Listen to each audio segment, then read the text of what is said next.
And welcome back to प्रतिष्ठास विद्यालय। आपका बहुत बहुत स्वागत है गाइस।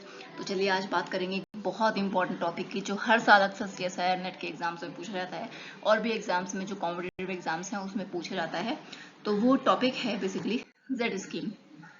दोस्तों जैसे कि आप सामने एक पूरा का पूरा एक डायग्राम देख रहे हैं, एक स्केच देख रहे हैं, एक ग्राफिकल पूरा का पूरा पोर्शन देख रहे हैं जिसमें कि आपको दो सिस्टम दिखाए गए हैं, photo system first and photo system second.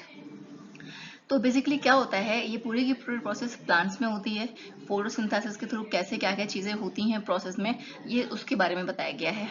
तो क्या होता है कि सबसे पहले जब वाटर जो होता है वो स्प्लिट होता है ऑक्सीजन और 4 प्रोटॉन्स में, ऑक्सीजन इवॉल्विंग कॉम्प्लेक्स के थ्रू, जिससे वो इलेक्ट्रॉन्स निकालता है। जो इलेक्ट्रॉन्स होते हैं वो सबसे पहले जाते हैं हमारे P680 फोटो सिस्टम सेकेंड में। जब जैसे ही वो इलेक्ट्रॉन्स वहां पहुंचते हैं ये ऑक्सीडाइज होता है PS सेकेंड, और ऑक्सीडाइज होकर ये इलेक्ट्रॉन देता है फियोफाइटिन को। देन वो इलेक्ट्रॉन जाता है PQA में, प्लास्टोक्विनोन A में, देन प्लास्टोक्विनोन B में, ऐसे करके साइटोक्रोम B6F कॉम्प्लेक्स के थ्रू वो प्लास्टोसाइनिन जो बेसिकली लास्ट का जो बेसिकली जो मैटर रहता है वो रहता है प्लास्टोसाइनिन।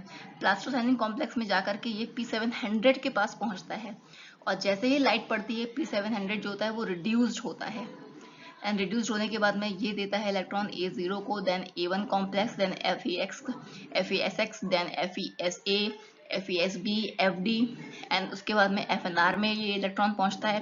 साथ में वो NAD प्लस के थ्रू NADPH बनाता है जो कि आगे जाकर रिडॉक्स रिएक्शन में पार्टिसिपेट करते हैं, जो आगे जाकर फोटोफॉस्फोरेशन ऑक्सीडेटिव फॉस्फोराइलेशन में बहुत पार्टिसिपेट करते हैं और स्ट्रोमा में NADPH का फॉर्मेशन होता है।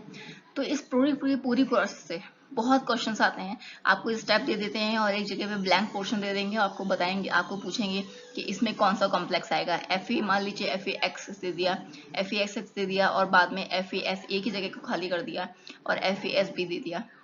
देन वो आपसे बोलेंगे कि इसमें क्या आएगा। तो आपके लिए ये पूरी की पूरी प्रोसेस याद करना बहुत इंपॉर्टेंट है। बहुत क्वेश्चंस इससे आते हैं पूरी की पूरी प्रोसेस से।